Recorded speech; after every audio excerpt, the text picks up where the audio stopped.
Punjab police के intelligence wing headquarter पे सोमवार को हुए धमाके के बाद अलर्ट जारी किया गया है। हरियाणा में भी बढ़ गया है ये अलर्ट। दरअसल हाल ही में करनाल से 4 संदिग्धों को गिरफ्तार किया गया।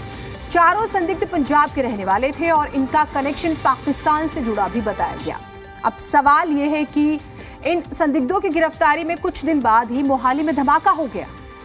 मोहाली धमाके के बाद हरियाणा पुलिस भी अलर्ट पर है। प्रदेश के डीजीपी पीके अग्रवाल ने करनाल में पुलिस विभाग के अधिकारियों के साथ बैठक की। मोहाली धमाके पर पंजाब के डीजीपी वीके भावरा ने इसे चुनौती बताते हुए मामले को जल्द सुलझाने का दावा किया है। कल जो इंसिडेंट हुआ है यहाँ पर इंटेलिजेंस हेडक्वार्टर में, उसको लेके आज हमने एक मीटिंग की है। इंटेलिजेंस के ऑफिसर हैं और जिला पुलिस के एसएसपी साहब और डीआईजी साहब हैं। इस केस को ट्रेस करने के लिए हम लोग पूरे एफर्ट्स कर रहे हैं। हमारे पास लीड हैं और जल्दी ही हम इस केस को सॉल्व कर लेंगे। इसमें जिस तरीके से इंसिडेंट हुआ है शाम के टाइम, उस टाइम कमरे में कोई नहीं था और इम्पैक्ट दीवार पे आया, इसलिए नुकसान कोई नहीं हुआ है। और लेकिन ये चैलेंज है और हम इस केस को सॉल्व करने के लिए पूरे कोशिश कर रहे हैं और जल्दी सॉल्व कर रहे हैं। ये तो अपने आप में हम सबके लिए एक चुनौती है।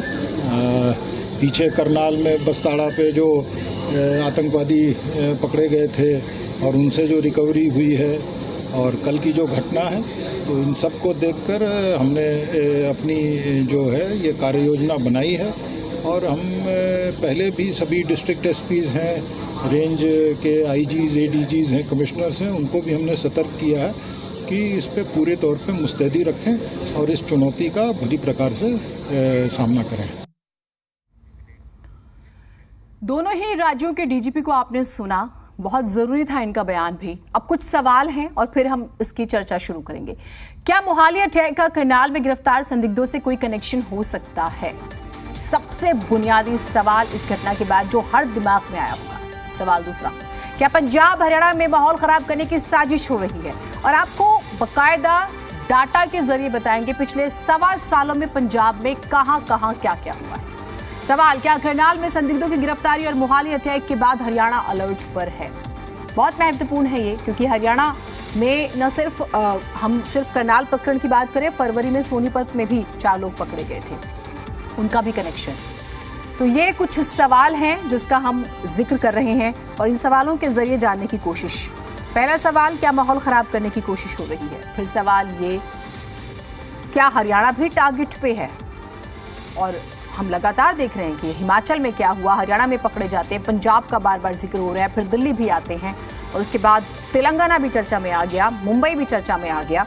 तो पूरे देश भर में आखिर हो क्या रहा है?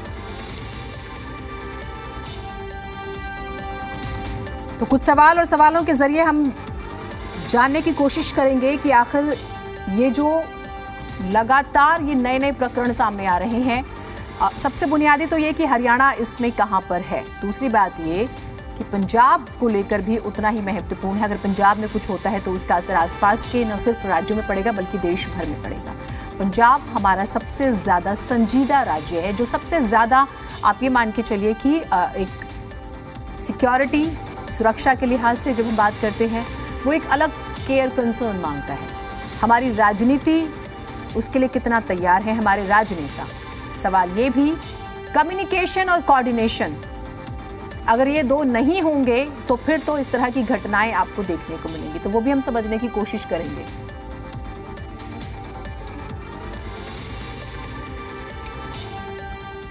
तो कई सवाल हैं जिसकी बारीकी से पड़ताल करेंगे। सत्यव्रत शास्त्री जी प्रवक्ता बीजेपी हमारे साथ जुड़े हुए हैं, अजय गुलिया प्रवक्ता जेजेपी हमारे साथ है, रविंद्र ढोल प्रवक्ता कांग्रेस पार्टी हमारे साथ हैं, ओंकार सिंह प्रवक्ता आईएनएलडी हमारे साथ हैं, आभाष चंदेला प्रवक्ता आम आदमी पार्टी, रणवीर शर्मा पूर्व आईपीएस अधिकारी हरियाणा कैडर के। हम बारीकी से समझेंगे। एक बार आम आदमी पार्टी से ही शुरुआत करेंगे। आभाष चंदेला जी, क्या हो रहा है सर पंजाब में? क्योंकि आप लोग हरियाणा में आने की कोशिश में हैं पॉलिटिकली, अगर मैं देखूं, और आपका अधिकार बनता है, लेकिन पंजाब से मैसेज आएगा पहले हरियाणा में, कितना संभाल पा रहे हैं आप? तो आपके पास कोई इनपुट्स हैं तो जरूर शेयर कीजिएगा। क्या हुआ है पंजाब में हाल के दिनों में? देखिए, आपको मैं बड़े ही निश्चित तौर पे कहना चाहता हूं कि लॉ एंड ऑर्डर सिचुएशन जहां भी पैदा होगी, हमारी एजेंसियां उसको टैकल करने में बिल्कुल सक्षम हैं और हम कोई कोर कसर नहीं छोड़ेंगे इस बात की तफ्तीश करने में कि कौन लोग इसके पीछे जिम्मेदार हैं, चाहे वो स्टेट एक्टर्स हो चाहे नॉन स्टेट एक्टर्स हो। इस बात की बिल्कुल तफ्तीश होकर सामने आ जाएगा और बिल्कुल भी बर्दाश्त नहीं किया जाएगा, बिल्कुल बख्शा नहीं जाएगा, चाहे वो कहीं के लोग हो। सर, ये मुझे सुन के बहुत अच्छा लगा, बहुत अच्छा लगा सर। भगवंत मान साहब का ट्वीट भी था, मोहाली में वो ब्लास्ट की जांच पुलिस करे, जिसने भी हमारे पंजाब का माहौल खराब करने की कोशिश की उसे बख्शा नहीं जाएगा। ये तो मैंने ट्वीट भी पढ़ा था, मैंने उसे रीट्वीट भी किया, अपना जो पॉइंट था वो रख के। मैं आपसे ये पूछ रही हूँ कि ये हो क्यों रहा है? कुछ इनपुट्स आपके पास हैं, कहीं पर कोई रीजंस आपको लगा हो, कुछ आप लोगों की इंटरनल इंफॉर्मेशंस कुछ आप लोगों के पास आई हो? मैं ये पूछ रही हूँ। देखिए, सबसे पहली बात तो ये है कि हमको ऐसे मैटर्स में बिल्कुल स्पेकुलेट नहीं करना चाहिए, हमें इंतजार करना चाहिए एक फॉर्मल एजेंसी की रिपोर्ट का कि ये क्या, कौन इसके जिम्मेदार लोग हो सकते हैं, पहली चीज। दूसरी चीज, जहां बात सक्षम होने की आती है, आम आदमी पार्टी की नीयत बिल्कुल साफ है, वो बिल्कुल कॉम्प्रोमाइज नहीं करेगी इंसानियत के मुद्दों पर, ना किसी धर्म के जाति के नाम पे कॉम्प्रोमाइज करेगी, ना ईमानदारी और ना देशभक्ति के नाम पर। हमारे तीनों मोटो हैं, बिल्कुल कॉम्प्रोमाइज 1%, आधा % भी नहीं करेंगे।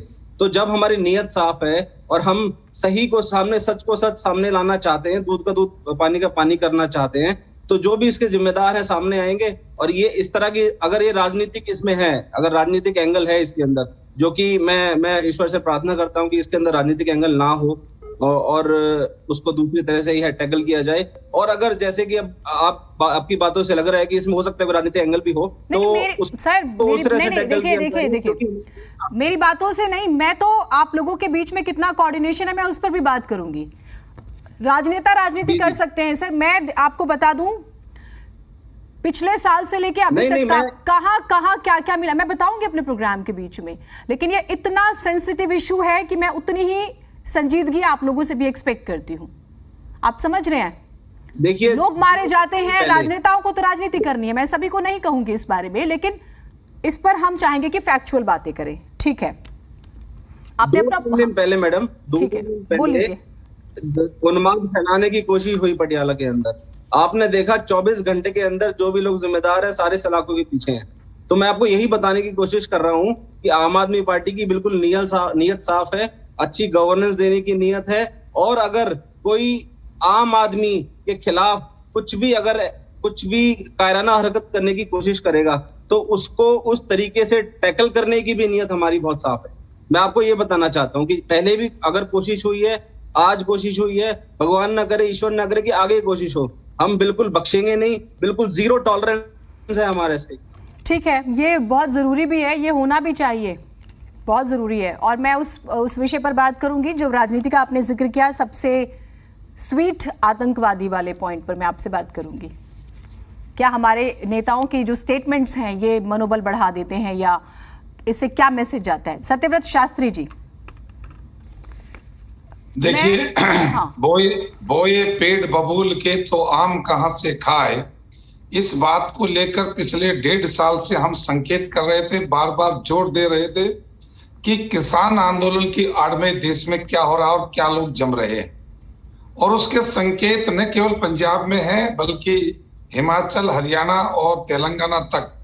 तो तेलंगाना सीधा नहीं है, मैं निश्चित रूप से मानता हूं कि हरियाणा, पंजाब और तेलंगाना के बीच जितना लंबा रास्ता है उतने लंबे संबंध इनके आधार पर बने हैं। और ये इस पंजाब और हरियाणा के लिए नहीं, देश के लिए चिंता का विषय है। जिस प्रकार की गतिविधियां पिछले साल से बढ़ रही हैं और पंजाब में सरकार बदलने के बाद जिस प्रकार की गतिविधियां बढ़ी हैं वो बेहद आप कारण क्या गिना रहे हैं? आपने शुरू में बबूल और पेड़ बोने की बात कही थी, आप स्पष्ट कहिए ना, आप क्या कहना चाह रहे हैं?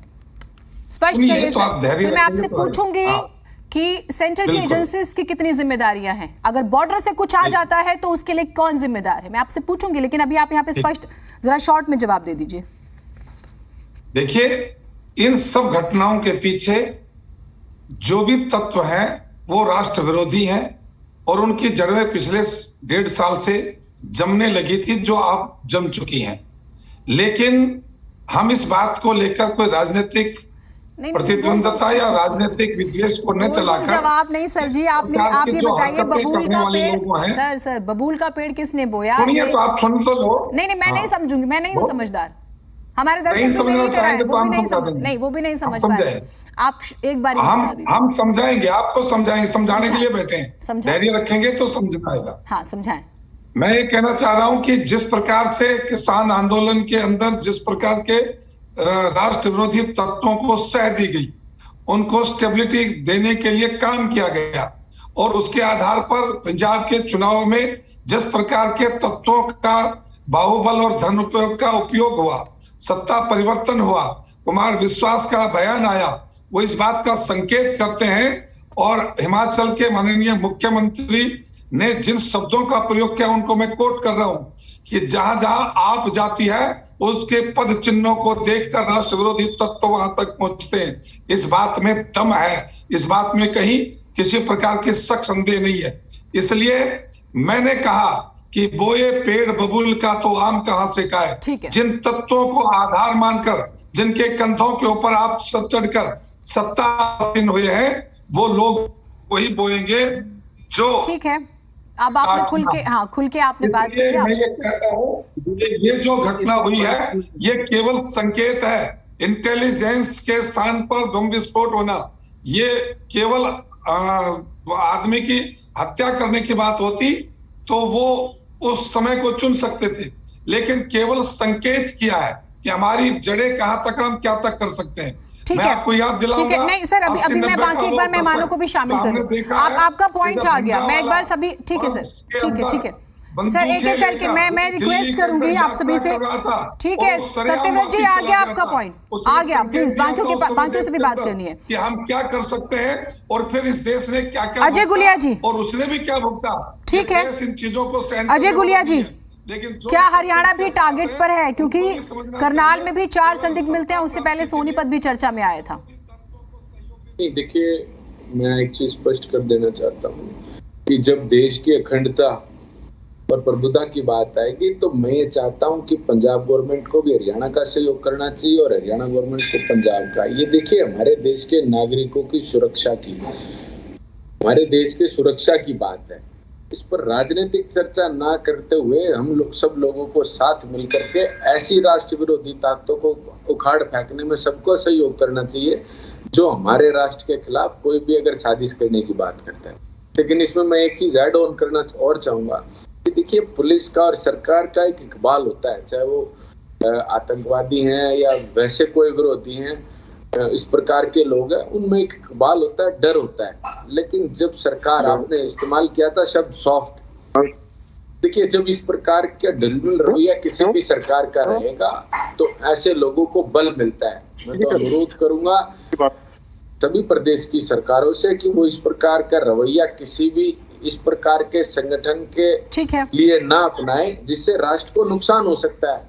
इन लोगों से कड़ाई से निपटना चाहिए, चाहे वो किसी भी दल के हों, किसी भी संगठन के हों, या चाहे उनको राजनीतिक संरक्षण भी प्राप्त हो। इन लोगों के ऊपर कड़ी से कड़ी कार्रवाई होनी चाहिए। और मैं तो कहता हूं उनकी इतनी गहनता से जांच होनी चाहिए, अगर कुछ लोग इनके पीछे भी हैं तो उनकी भी जांच हो और उनको भी कड़ी से कड़ी सजा मिले। राष्ट्र की सुरक्षा के साथ किसी भी कीमत पर पहले हमारे नेता तो एकजुट हो जाएं। रविंद्र ढोल जी, क्योंकि आपने तीनों ही पार्टियों के वर्जन को सुना होगा और विशेष तौर पे मैं आपके पास अब इसलिए आई हूं क्योंकि देखिए, पंजाब में कांग्रेस से ही सत्ता अभी गई है आम आदमी पार्टी के पास। ये जो हो रहा है उसका कितना असर हरियाणा में पड़ेगा, और अगर पंजाब में भी हो रहा है तो बड़े कारण अगर आप देखें तो क्या है? पहली बात तो ये है, जो हो रहा है वो एक बात बिल्कुल स्पष्ट है कि सभी एजेंसीज को मिलकर के लड़ना चाहिए, नहीं तो दिक्कत, बड़ा डर लगता है। देखो, मैं बड़ा स्पष्ट तौर पे अपने निजी तौर पे मैं कहूँ, क्योंकि पंजाब जिस प्रकार के इतिहास से गुजरा है उस इतिहास का अगर आधा प्रतिशत भी वर्तमान पीढ़ी देख लेगी तो बड़ा भयानक, एक भयावह जिसको मैं कहता हूँ। लेकिन जब यहाँ पर जो चीज है, बड़ी महत्वपूर्ण चीज है, जिस प्रकार से मेरे मित्र ने सत्यव्रत जी ने जिस प्रकार के निंदनीय शब्दों का इस्तेमाल करके किसान आंदोलन को जोड़ने का काम किया। गुरपतवंत सिंह पन्नू है एक आतंकवादी जो सिंपैथाइजर है, जो बार बार किसान आंदोलन के दौरान भी, उससे पहले भी लगातार, और खालिस्तान कथित फोर्स जो है इन्होंने बनाई, लगातार जो है उसने कोशिश की है इस मामले में भारत के पीस को, लॉ एंड ऑर्डर को चैलेंज करने की। 2019 से एनआईए की उसके खिलाफ जो है एफआईआर दर्ज है, वो एक ऐसे देशों में छिपा बैठा है जहां पर हमारी एक्सट्राडिशन ट्रीटी है। मामला सुप्रीम कोर्ट तक पहुंचा, सुप्रीम कोर्ट ने उसके ऊपर अपनी चिंता जताई, सुप्रीम कोर्ट ने बाकायदा सुप्रीम कोर्ट में सुनवाई के दौरान सरकार ने कहा कि हम इसको पकड़ने की कोशिश कर रहे हैं। मैं पहले तो सत्यव्रत जी से पूछूंगा कि जिस व्यक्ति ने इस प्रकार के भड़काऊ बातें करने की कोशिश की, जिस व्यक्ति ने फोन करवाए, जिस व्यक्ति ने ऑडियो मैसेज भेजे, उस व्यक्ति को गिरफ्तार करने के लिए सरकार के द्वारा किस प्रकार के प्रयास किए गए? जब एनआईए की 2-2, 3-3 एफआईआर वहां पर दर्ज है पन्नू के खिलाफ। और दूसरी बात, इन घटनाओं को मैं खुद इसलिए मैं मानता हूं कि खालिस्तान जो है पूरी तरह से डेड वर्ड है। डेड इसलिए कहूंगा कि वर्तमान पीढ़ी और जो बड़े बुजुर्ग है पंजाब के, उनके साथ में संपर्क में रहते हैं, उनकी सुनते हुए हैं बातें। पंजाब में खालिस्तान नामक चीज जो है बिल्कुल नहीं है। हाँ, एक राजनीतिक आइडियोलॉजी जरूर है जो उसको लगातार उसको बढ़ावा देने की कोशिश कर रही है। उस आइडियोलॉजी का नाम है भारतीय जनता पार्टी। कभी उसको खालिस्तान को जोड़ देंगे किसान आंदोलन के साथ। पहले ये कहते थे किसान आंदोलन एक राज्य का आंदोलन है, अब उसको तेलंगाना तक ले गए, पूरे देश के अंदर स्प्रेड कर दिया। ये वही भाजपा है जो पहले कहती थी एक राज्य का आंदोलन है। और मैं समझ नहीं पा रहा हूं कि सिक्योरिटी की कंसर्न्स को जो एक केंद्र की एजेंसी और स्टेट की एजेंसियों को मिलकर के जिसको डील करना है, उसके ऊपर राजनीतिकरण किस प्रकार से अपनी फ्रस्ट्रेशन निकालने की कोशिश क्यों कर रहे हैं। अगर किसान आंदोलन में कुछ गलत तत्व थे, नहीं तो फिर तो बबूल शब्द का डुल साहब, देखिए जो आप बात कह रहे हैं आपने सुना होगा। और जब प्रोटेस्ट चल रहा था, स्पेशली कांग्रेस पार्टी को बार बार सवालों के घेरे में रखा जा रहा था, तो बेशक से नाम ना लिया लेकिन इशारा तो था कांग्रेस पार्टी की तरफ भी। इनका काम यही विपक्ष के ऊपर इशारा करके विपक्ष के ऊपर भड़काने का काम करना है। मुख्य मुद्दे की बात आप ये बताइए कि कितने आतंकवादियों को, जो बड़े सिंपैथाइजर जो विदेश में बैठे हैं, उनको कितनों को गिरफ्तार किया। आपने पन्नू की कॉल जो भारत में आती है उनको तक ब्लॉक नहीं कर पाए आप पन्नू, जब आपको ये पता है कि अमेरिका में बैठा है, आप उस व्यक्ति के साथ में, अमेरिका के साथ भारत की एक्स्ट्राडिशन ट्रीटी है, आप ये बताइए कि अमेरिका की कौन सी अदालत में आपने एप्लीकेशन लगाई। ठीक, आप ये बताइए कि उसको गिरफ्तार करने के आपने कौन से एफर्ट किए। ये मतलब बेतुकी बातें करने से मैं सत्यव्रत जी से इसका जवाब लूंगी। सत्यव्रत जी, इसका जवाब जरूर आप तैयार रखिएगा। और $2500 का भी जिक्र हो रहा है। एक बार मैं पूर्व आईपीएस जो हैं उनके पास भी जरूर जाऊंगी बातचीत करने के लिए। और रणवीर शर्मा जी, रणवीर जी, ये जो पैटर्न है स्पेशली पिछले 1.25 सालों की मैं रिसर्च लेकर आई हूं, और हम देख रहे हैं कि ड्रोन का इस्तेमाल करना, टिफिन बॉम्ब का जिक्र हो रहा है, इसे आप किस तरह से देख रहे हैं? एक बार दोबारा प्लीज एक बार रिपीट करिएगा आप अपना सर। मेरा सवाल ये है, स्पेशली 1.25 सालों का मैं जिक्र जरूर करूंगी। ड्रोन का इस्तेमाल होता है, उसके बाद, और ये इंटरनली इंफॉर्मेशन है कि चाइना टू पाकिस्तान, और पाकिस्तान से फिर जो आसपास के क्षेत्र हैं पंजाब के, वहां पर इन्हें दिया जाता है। जो लोकल एजेंट्स हैं या स्लीपर सेल्स का भी जिक्र कर ले हम, और फिर उनका काम है कि वो पंजाब में, फिर हरियाणा में, या फिर वाया हरियाणा दिल्ली होते हुए आप मुंबई चले जाएं, और फिर उसके बाद आप तेलंगाना चले जाएं। ये जो तरीका अपनाया जा रहा है, मैं इस पर आपसे जरूर जानना चाहूंगी, ये क्या मैसेज देता है? देखिए, मैसेज बड़ा सिंपल है। These are the wake up call. ये हमें जागने की हमारी कॉल है कि भी हमें हर हालत से अलर्ट हो जाना चाहिए, और इतनी सेंसिटिव तरीके से हो जाना चाहिए कि भी ये लोग अब हमारे हरियाणा और पंजाब में कहीं ना कहीं अशांति करने जा रहे हैं। नंबर 1 पॉइंट ये हमारे सबके दिमाग में क्लियर होना चाहिए। अगर ये करने जा रहे हैं, और इनका जो प्रिवेंटिव एक्शन है, किसी भी क्राइम को या तो होने से पहले आप प्रिवेंट कर लो, अगर प्रिवेंट नहीं कर पाते तो उसको डिटेक्ट कर लो। ये हमारी पुलिस की सिंपल थ्योरी है, मैंडेटरी थ्योरी। अब प्रिवेंशन हम नहीं कर पाए तो अब डिटेक्शन की बारी है। हमारी हरियाणा पुलिस से ही स्टार्ट करो, चाहे पंजाब पुलिस से करो, दोनों जगह वारदात हो चुके। इन वारदातों में डिटेक्शन के साथ एक एक कड़ी हमारी जुड़ती है। अभी ये तार कहां कहां से संबंधित हैं। निश्चित रूप से हमारे पड़ोसी दुश्मन पाकिस्तान से ये तार संबंधित है और वहीं से ड्रोन से ये हथियार गिरे हैं और इसके बाद आगे सप्लाई होने और साथ में नशा ड्रग्स भी साथ साथ आ रही हैं जो सप्लाई हो रही। तो पुलिस को मैं चाह रहा हूं, खासकर पॉलिटिकल जो बॉसेस हैं, इनको एक बात क्लियर होनी चाहिए कि जो भी पार्टी राज में है उन्हें अपनी विल पावर बहुत मजबूत करनी है अपने देश के लिए, अपने समाज के लिए, अपने लोगों के लिए। रणवीर जी आपने बड़ी इंपॉर्टेंट बात कही, आपने 2 शब्द इस्तेमाल किए। हाँ, मैं आप ही से जवाब लूंगी। आपने प्रिवेंट और डिटेक्ट का जिक्र किया। अब देखिए, मैं ये अपनी एक इंफॉर्मेशन अपने दर्शकों को जरूर बताती हूँ। 3 नवंबर फिरोजपुर के गांव में टिफिन बॉम्ब मिलता है 2021। दिसंबर पंजाब के दीनानगर में 1 किलो RDX मिल जाता है। ठीक है, करनाल में 4 आतंकी पकड़े गए हैं, ताजा मामला है। तरन तारण में 4 किलो RDX मिल जाता है और ये रिंडा ने ही सप्लाई किया था, ये याद रखिए हमारे दर्शक। 21 दिसंबर लुधियाना कोर्ट, 23 दिसंबर को लुधियाना कोर्ट में ब्लास्ट होता है, RDX इस्तेमाल होता है, 1 व्यक्ति की मौत, उसके बाद 6 इंजर्ड। 22 नवंबर 2021 पठानकोट में भारतीय वायुसेना के कैंप के पास ब्लास्ट होता है। पठानकोट बहुत सेंसिटिव है। उसके बाद 15 सितंबर 2021 जलालाबाद में मोटरसाइकिल के जरिए ब्लास्ट होता है। एक प्रवीण नाम का व्यक्ति पकड़ा जाता है, फाजिल्का का रहने वाला था और फाजिल्का पंजाब पाकिस्तान बॉर्डर से 3 किलोमीटर दूर ही वो गांव है। 15 अगस्त 2021 अमृतसर के भीड़ भाड़ वाले इलाके में हैंड ग्रेनेड मिलता है। 9 अगस्त 2021 अमृतसर के रिमोट एरिया में हैंड ग्रेनेड मिलता है। टिफिन बॉम्ब भी मिलता है, बच्चों के टिफिन का इस्तेमाल किया गया था। 5 सितंबर नमक मंडी है फिरोजपुर में, ID ब्लास्ट होता है। 19 सितंबर फिरोजपुर के पास जलालाबाद में ऐसा ही हुआ। सर, प्रिवेंशन के लिए भी बहुत मौके थे, आपने प्रिवेंट शब्द का इस्तेमाल किया। ये एग्जाम्पल्स है मेरे पास, मैं सिर्फ 1.25 साल की बात कर रही हूं, तो ये तो नहीं, ये प्रिवेंट करने के मूड में लगता नहीं कि नहीं है। मैं एक बार बात पूरी करूं, आप प्लीज आप पूरी कीजिएगा अपनी बात। हाँ, बात पूरी कर लूं। मैंने कहा कि हमारा जो पुलिस की जो स्टैंडर्ड एक्सरसाइजेज हैं, हमारी मैंडेटरी रोल है, वो प्रिवेंशन से स्टार्ट होता है कि क्राइम को प्रिवेंट करे। जिन्होंने नहीं प्रिवेंट किया, नंबर 2 वर्ड है अकाउंटेबिलिटी, जवाबदेही। जहां जहां ये वारदात हुई है, जो भी सुपरवाइजर लेवल है, वो SP है, DIG है, IG है, DG है, और फिर लास्ट में पॉलिटिकल बॉसेस हैं जो पार्टी राज में है। इनको बहुत सख्ती के साथ जवाबदेही फिक्स करनी पड़ेगी नीचे से लेके ऊपर तक कि ये क्यों नहीं हुआ। Am I clear? Number 2, detection sorry.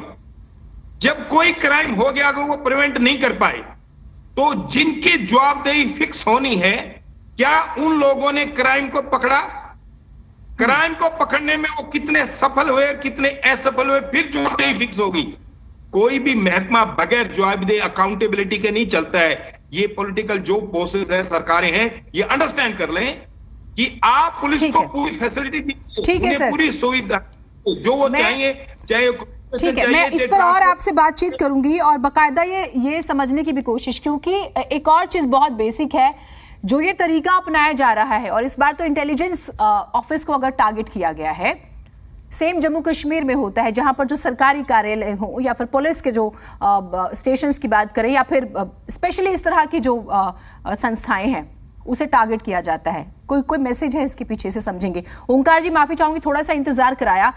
Indian national Lokdal, इसमें क्या स्टैंड है आप लोगों का? ये जो हो रहा है ये बहुत ही दुर्भाग्यपूर्ण है, और बार बार हम बात कर रहे हैं, ये अलार्म है, अलार्म है, अलार्म है। जनता जरूर जाग चुकी है, वो इस बारे में बात करने लगी है, नेता नहीं जाग रहे हैं क्या? हरियाणा भी अब लगता है कि अलर्ट पर है और अलार्म बज चुका है हरियाणा के लिए भी।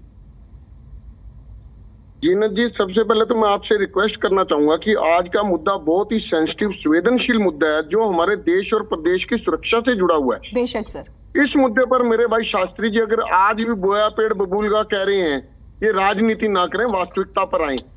आपने शुरू में डिबेट शुरू होती 2 क्वेश्चन किए थे। क्या इसका मोहाली का करनाल के घटना से कोई संबंध है? ये सोचने का विषय है। करनाल की घटना से इसका संबंध 100% हो सकता है, जांच का विषय है, गहन जांच की जरूरत है।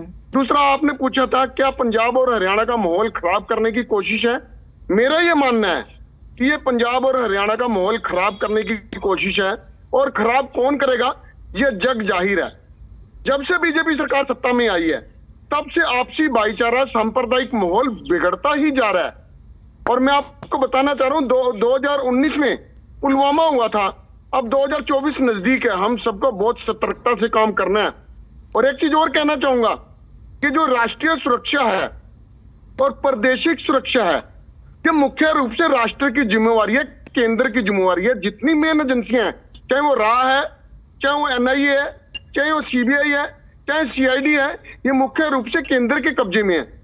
और जहां तक पाकिस्तान के बॉर्डर की बात है, वहां पे भी केंद्रीय एजेंसियां ही तैनात हैं।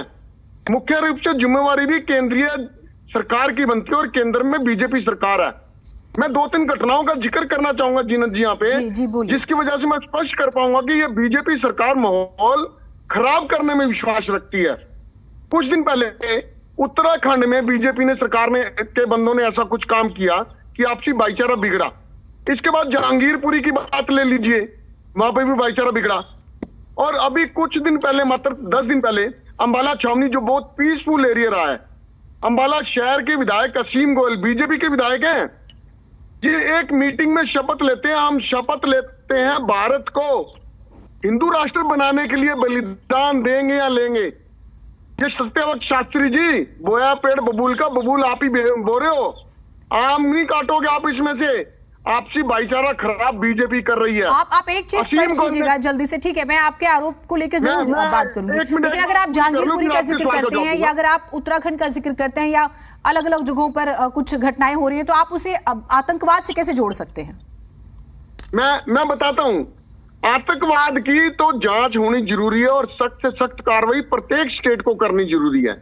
दूसरा, अंबाला सिटी में असीम गोयल अगर शपथ लेता है, मैं आपके पास आऊंगी सर। एक बड़ी खबर आ रही है, मैं एक बार अपने दर्शकों को ये बड़ी खबर बता दूं।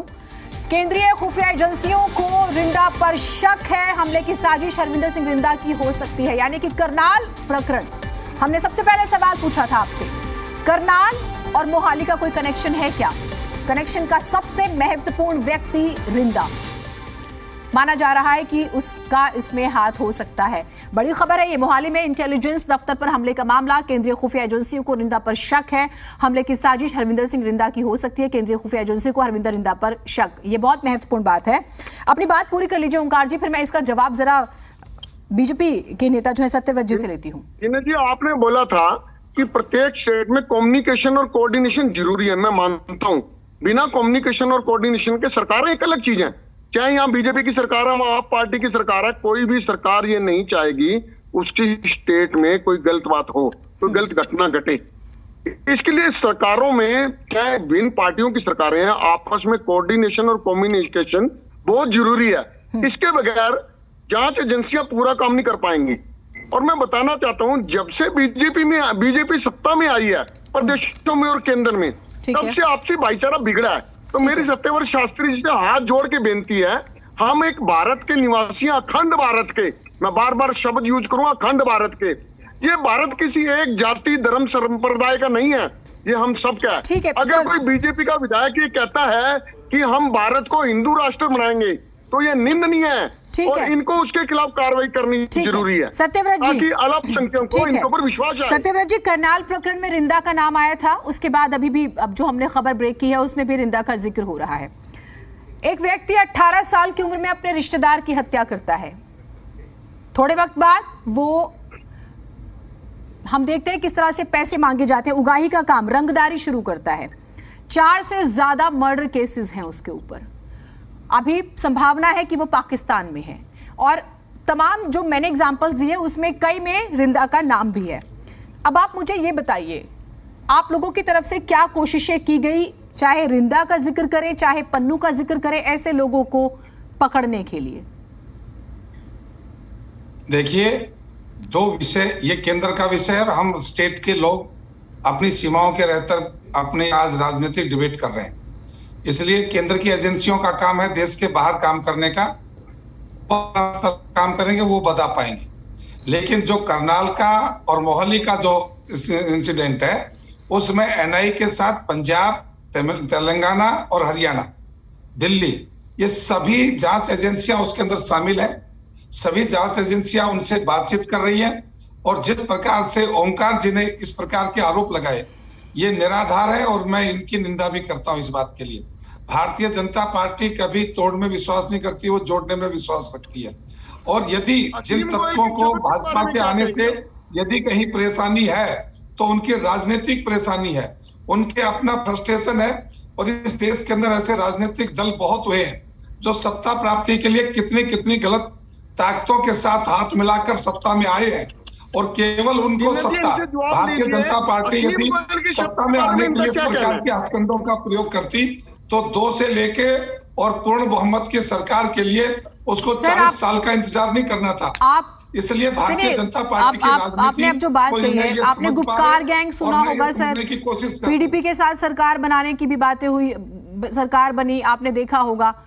मैं चाहती हूं कि हम आपने कहा कि भाई हम स्टेट के हैं और स्टेट के हिसाब से आप सेंट्रल लीडरशिप या सेंट्रल एजेंसीज पर आपने कहा कि आप नहीं बात करेंगे, ठीक है, मैं आपकी अपना एक दायरा उसे समझती हूं, लेकिन फिर हम इस तरह की राजनीतिक बातें भी ना करें ना, हम वो बात करें जो जरूरी है, सेंसिटिव इशू है। नहीं जरूरी वो नहीं होंगे, आपने ही शुरू किया बबूल और वो होंगे जो हमें समझ में आ रही है। और हमने राजनीतिक रूप से यह समझ में आया है कि जब से आम आदमी पार्टी ने सत्ता लोलुपता के लिए अपने दिल्ली से बाहर पसारने की कोशिश की है, अजय गुलिया जी को दिखाइएगा, ऐसे अनर्गल लोगों को और असामाजिक अजय जी का सहारा लिया है, आप आम आदमी से ठीक है सर, सत्ता के नजदीक सत्यव्रत जी आम आदमी पार्टी की बात करें, आम आदमी पार्टी बीजेपी की बात करे, आईएनएलडी फिर कांग्रेस का जिक्र कर ले, कांग्रेस बाकियों की बात कर ले। सर पंजाब और देश को किसके भरोसे छोड़ेंगे आप?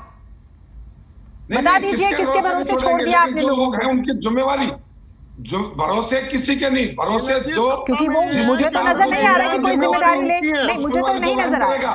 अभी तो आप, मैंने ओमकार जी को बात किया, मैंने अभी रविंद्र ढोल जी को भी लेना है। रविंद्र ढोल जी हर बात को ले कह देते हैं कि मेरी समझ में नहीं आ रहा।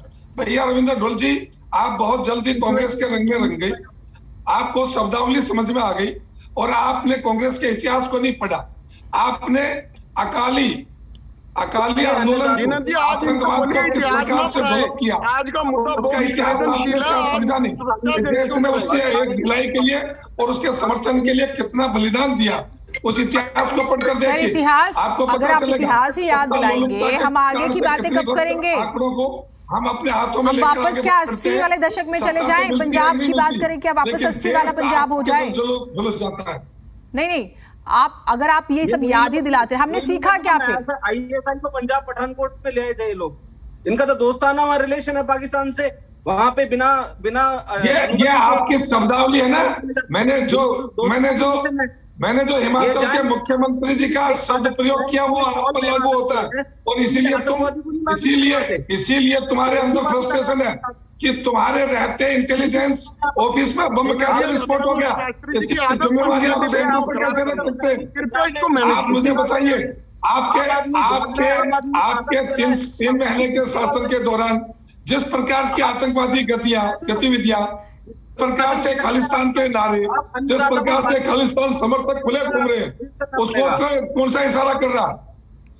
आप किसान को गालियां आप मुझे बताइए कि 3 महीने के अंदर आपको खालिस्तान के नारे, झंडे, बैनर और आतंकवादी कैसे दिखे, इंटेलिजेंस ऑफिस तक कैसे पहुंच गए वो लोग, और तुम उनको युवा कह रहे हो? तुम्हारे द्वारा सरकार का, पंजाब की सरकार के द्वारा पुलिस प्रशासन का दुरुपयोग किया जा रहा है। पंजाब पुलिस की मैं किसी भी प्रकार की अक्षमता को साबित नहीं करना चाहता, लेकिन जो पुलिस को काम देना चाहिए, ठीक है, नहीं आप ऐसे आप दोनों की बात नहीं आ पाएगी, ठीक है रविंद्र ढोल जी, ठीक है सर, ठीक है, ऐसे वक्त खराब होगा, बात जो है वो कोई बात निकल कर नहीं आ रही है। रविंद्र ढोल जी, विपक्ष ने ही, सर आप लोगों की आवाज नहीं जा रही, आप लोग इस तरह से शोर मचाएंगे तो आप लोगों की आवाज म्यूट कर दी जाएगी और फिर कोई कुछ भी बोलते रहे, कोई नहीं सुनेगा। प्लीज, आपको जो अच्छी लगे वो बात कहेंगे हम। अरे आप बेकार की बात करें प्लीज, आप नहीं ठीक है, इस तरह से ना करें। बताइए ना, क्या आपकी सरकार के रहते हैं घटनाएं कैसे बढ़ रही है? आप बताइए। आप मैं पूछना चाह रहा हूँ, 6 साल से इस देश के अंदर कई अमन चैन कोई प्रसंग ठीक है, नहीं ओंकार जी प्लीज घटने लग गई। नहीं ठीक है, ढूल साहब अपनी बात रखिए। आपका शॉर्ट कॉर्नर उनके साथ है। बस यही हम एक दूसरे, यही राजनीतिक दलों की समस्याएं हैं। हम ये जब तय कर देते हैं तो जो स्लीपर सेल्स हैं क्या वो एक्टिव नहीं होंगे, बूस्ट नहीं होंगे? बोल रहे हैं उसके बाद ही तो बोलेंगे। प्लीज ढूल साहब बोलिए। ये क्या कहना चाह रहे हो?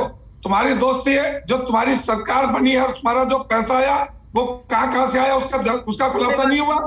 दिल्ली के अंदर आतंकवादी घटनाएं तुमने किस के तुम्हारे एमएलए और कार्यकर्ता पकड़े गए किसी भी रूप में, उनको नाम याद नहीं है तुम्हें? तुम हरियाणा में बैठे हो, दिल्ली के अंदर जो घटनाएं हुई उसका याद नहीं है तुम्हें? दिल्ली के दंगों के अंदर कौन कौन शामिल था, तुम्हारी पार्टी के नेता कौन कौन शामिल थे, वो नाम याद नहीं आए अभी तक? आप उनको सुन लीजिए।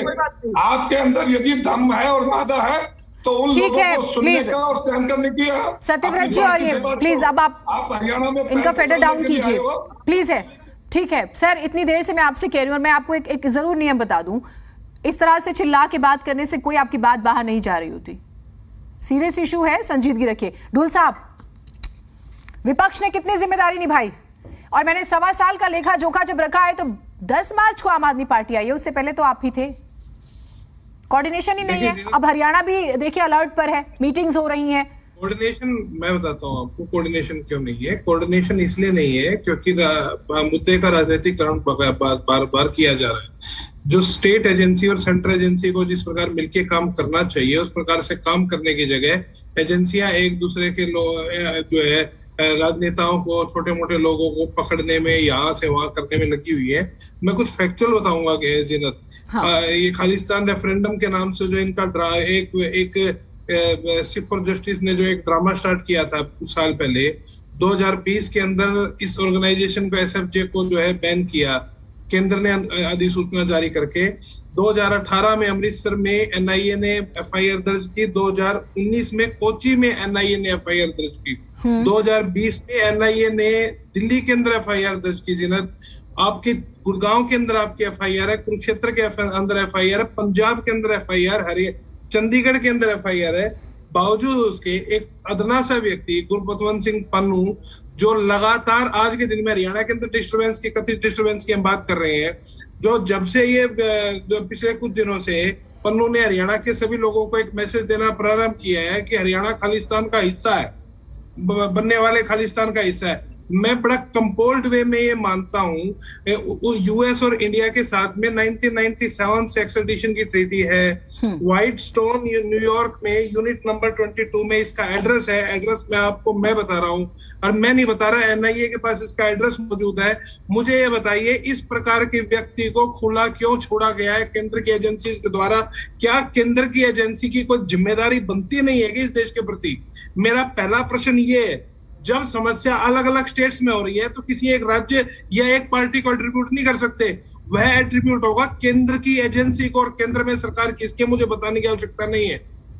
सत्यव्रत जी बहुत शॉर्ट में जवाब दीजिएगा, फिर मैं देखिए ऐसा है बातचीत करूंगा। आप अपनी समस्या को दूसरे की समस्या बनाकर उसके ऊपर डाल देते हो। ये अपनी और दूसरों, सर एक सेकंड नहीं, एक सेकंड सर। सत्यव्रत जी आतंकवाद अपनी और दूसरों की समस्या नहीं है, पूरे देश की समस्या है, दुनिया की समस्या है। नहीं सत्यव्रत जी, ये स्टेटमेंट बहुत गलत है। ये स्टेटमेंट सरासर गलत है। रविंद्र जी, आप इस बात को समझिए, जिसके लिए पुलिस तंत्र जो है वो सुरक्षा के लिए है, राजनीति के लिए नहीं। जब जांच लोगों ने भी उपयोग राजनीति के लिए किया और आम आदमी पार्टी भी पुलिस का उपयोग। चलिए, नेताओं से बहुत ज्यादा संजीदगी की उम्मीद नहीं की जा सकती, ये जरूर आपको समझ में आता है। उसकी बजाय दूसरी तरह पुट कर रखा है। अजय गुलिया जी अपनी बात रखिएगा जल्दी से।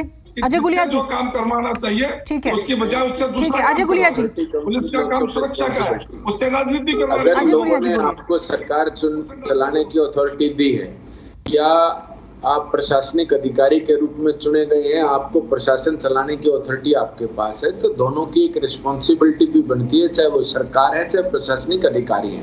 सरकार की तरफ से ये तय होना चाहिए अभी एक मैं रिटायर्ड आईपीएस अधिकारी जी को सुन रहा था, उन्होंने कहा कि सरकार का रवैया, देखिए ये आपका दायित्व बनता है, अगर किसी भी सरकार की तरफ से कोई कोताही बरती जाती है, इस प्रकार के दिशा निर्देश आते हैं कि इन मामलों में या इन आतंकवादी संगठनों को ढील दी जाए, तो आपको भी उसके ऊपर और खुल करके मुखर होकर के, देखिए मीडिया चौथा स्तंभ है, सबको बात रखनी चाहिए। अगर कहीं देखिए आप एक सेकंड आप किसको समझा रहे हैं? आप कह रहे हैं कि अधिकारी काम नहीं करते, आप कह रहे हैं कि मीडिया काम नहीं करती, बस राजनीतिक दल काम करते हैं, आप ये कह रहे हैं?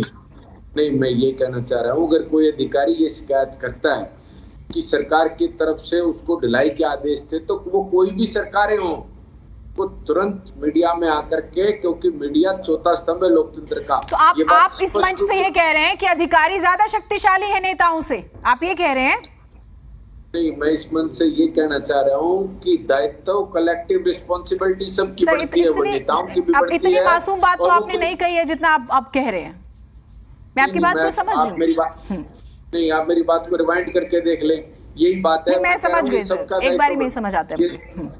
ये सबका दायित्व बनता है, चाहे वो कोई पुलिस अधिकारी है, प्रशासनिक अधिकारी है, कोई राजनेता है, कोई राजनीतिक दल है जो सरकार चला रहे हैं, या विपक्ष में बैठे भी लोग हैं। आज देखिए, आज समय ऐसा है कि हम सब लोगों को एकजुट होकर के इन ताकतों को पनपने नहीं देना, क्योंकि पंजाब ने इतना बुरा दौर देखा है। अगर इन ताकतों को दोबारा से ताकत मिली, ये लोग पनपे, तो ये लोग ऐसा बुरा दौर फिर लेकर के आएंगे। हम सब लोगों को एकजुट होकर, चलिए ये ठीक है, ये आपने शुरू में भी कहा। रणबीर शर्मा जी, रणबीर जी सर, तमाम जो घटनाएं घटी हैं, मैंने एक सिमिलैरिटी का प्रश्न छोड़ा था आपसे बात करने के लिए। इसमें सेम सिमिलैरिटी है जम्मू कश्मीर जैसी, क्योंकि इसी तरह के हमले होते हैं जम्मू कश्मीर में या उस आसपास के इलाकों में, और निशाना सरकारी दफ्तर या सेना के दफ्तर होते हैं। यहां पर भी यही कुछ होता हुआ नजर आ रहा है सर, क्या आप देख पा रहे हैं इसके पीछे मैसेज? मैडम, मैं बिल्कुल सहमत हूं इस बात से कि भी जो ब्रेकिंग न्यूज आपने दी है रीडा के बारे में, ये कनेक्शन हो सकता है। मैंने बार बार यही बात करी थी कि भी आप जो पुलिस ऑफिसर हैं, उनका जो प्रिवेंटिव एक्शन, एक तो वो जरूर चेक कराइए, जो भी सरकार है, चाहे वो बीजेपी की सरकार है, चाहे आम आदमी पार्टी की सरकार वहां पे है, तो दोनों जगह बीजेपी की सरकार है, हरियाणा पंजाब में और हरियाणा में और बॉर्डर के ऊपर, तो इन्हें चेक करते हुए ये जो कनेक्शन है, इंटरलिंक्स है, यहाँ पुलिस को और एनआईओ को एकदम फ्री हैंड रखिए, उनके काम में इंटरफेरेंस ना करिए, और हर हालत से जो प्रिवेंटिव एक्शन में कमी रही है, कोताही उसको पूरा कराइए, और जो डिटेक्शन में कोई कोताही है तो उसकी पूराई करिए, और जो सुपरविजन लेवल है, इसके अंदर एक रिकॉर्ड, हमारा पुलिस रिकॉर्ड सिस्टम बहुत जरूरी है। ये जो सिस्टम मिला है, अब जैसे यहाँ पे हमने उसका प्रविंदर का रिकॉर्ड चेक किया, तो उसके इसके केस के कम से कम भी वो पहले 5 केसेस में ऑलरेडी अरेस्टेड है और बेल के ऊपर है। तो ऐसे आदमी बेल पे कैसे है, ये जिम्मेवारी फिक्स होनी चाहिए। इनके खिलाफ ऑलरेडी एक्शन थे, तो क्राइम रिकॉर्ड क्यों नहीं चेक किया? हमारा जो विलेज टूरिंग है या इंस्पेक्शन सिस्टम है, वो कमजोर हो रहा है। जब हम अपने ओरिजिनल पुलिस काम पे आएंगे, तो उसके अंदर क्राइम रिकॉर्ड की चेकिंग करना, इंस्पेक्शन को चेक करना, इसके बाद क्राइम के साथ उन लोगों को प्रिवेंटिव एक्शन में लेना, ठीक है। ये सारे हमारे मुझे एक दो चीजें और जरा बताइएगा आप, ठीक है सर। ड्रोन का इस्तेमाल हो रहा है और माना जाता है बहुत आसानी से, और 10 से 25 किलो तक इनका वजन, और ये इतना ही सामान जो है डिलीवर कर देते हैं बड़े आराम से। ये क्या इशारा कर रहा है? उसके बाद आईडी का जिक्र हम कर रहे हैं, या फिर कुछ रॉकेट का, कल के प्रकरण में तो बाकायदा रॉकेट का जिक्र होता है, आरपीजी जिसका जिक्र हुआ कि रॉकेट प्रोपेल्ड ग्रेनेड।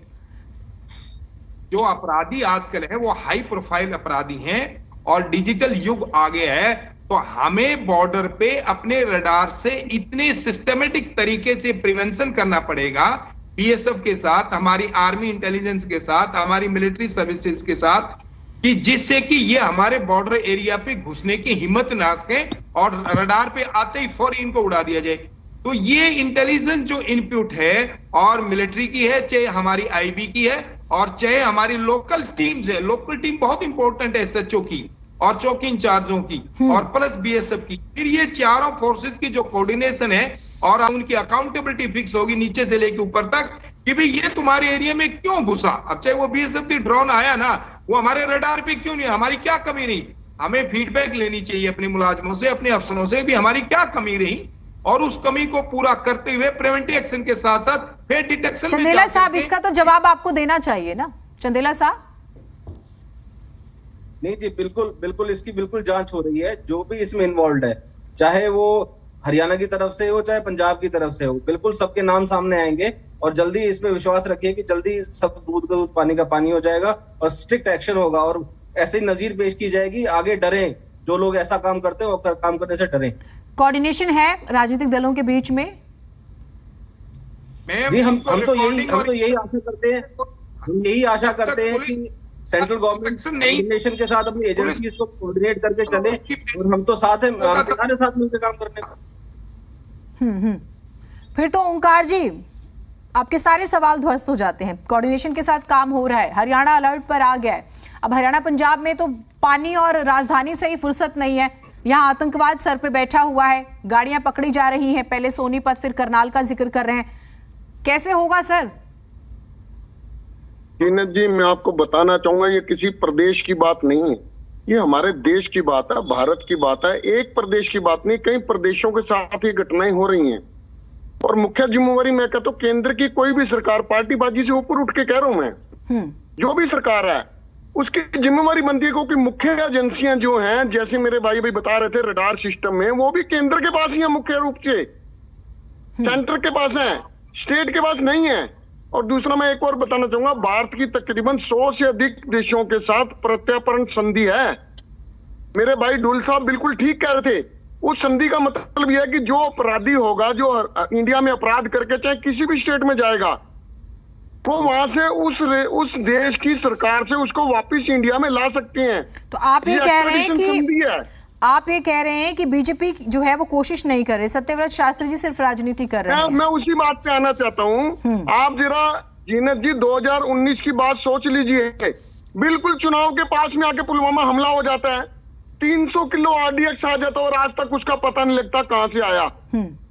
ये सोचने की बात है जीनत जी। देश में जो भी व्यक्ति स्थिरता पैदा करने की कोशिश करेगा, भले ही वो किसी जाति, धर्म, राजनीतिक दल से संबंधित रखता हो, उसके साथ बहुत बुरे से बुरे सलूक करना चाहिए। यहाँ पार्टीबाजी की बात नहीं है। ये मेरे भाई जो बार बार एक बात कहते हैं, बोया पेड़ बबूल का, तो बबूल कौन बो रहा है ये कम से कम स्पष्ट करें अपने भाषण के अंदर, किसको टारगेट करना चाहते हैं ये?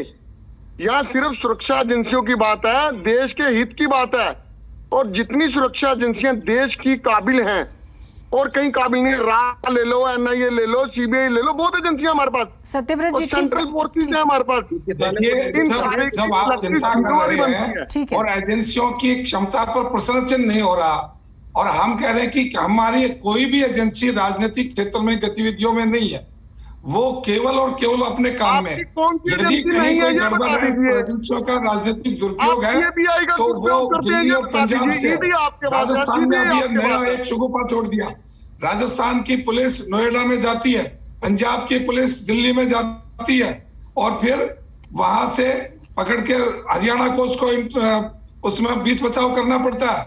ये क्या हो रहा है? क्योंकि एजेंसियों को अपने काम की बजाय राजनीतिक पार्टियां बना के लोग अपने कामों में लगा रखा है। इसलिए माननीय सुप्रीम कोर्ट ने भी आज ये चिंता जाहिर किया है और एक इंस्ट्रक्शंस जारी किए। आपको ओंकार जी ध्यान नहीं हो तो माननीय सुप्रीम कोर्ट की आज की कार्रवाई देखिए। उन्होंने कहा है कि इंटर स्टेट जो पुलिस की कार्रवाई है वो रुकनी चाहिए, हम उसके लिए कोई गाइडलाइन तय कर रहे हैं। यानी पुलिस का दुरुपयोग किया जा रहा है, पुलिस का जो मुख्य काम है उस काम के प्रति उसको विमुख किया जा रहा है। रणवीर जी इस बात के सहमत है और उनकी बात तो क्या ये पहला इस देश में पहली बार देखा है कि पंजाब पुलिस दिल्ली आई थी? डुल साहब, आप जांच एजेंसियों को क्या इस देश में पहली बार देखा है? ये पहली बार हुआ है? छोड़कर दूसरे कामों पर लगाएंगे अपनी राजनीतिक महत्वाकांक्षा और राजनीतिक प्रतिद्वंदियों को करने के लिए लगाएंगे। सत्यव्रत जी ठीक है, एक बार सुन लीजिए, अपने मित्रों को भी सुनिए। आप लोगों को कोऑर्डिनेशन के साथ काम करना है, राजनीति में सहायक हो सके या देश की सुरक्षा में सहायक हो सके। मेरा आग्रह यह है कि सभी राजनीतिक दल जांच एजेंसियों को ठंडा न बनाकर उनका काम करने दें। पेट्रोल को हरियाणा में रोकने के लिए, पुलिस की गिरफ्त में आने से रोकने के लिए, एक छोटे मोटे ट्रोल के लिए दिल्ली पुलिस और हरियाणा पुलिस को खड़ा किया जाता है।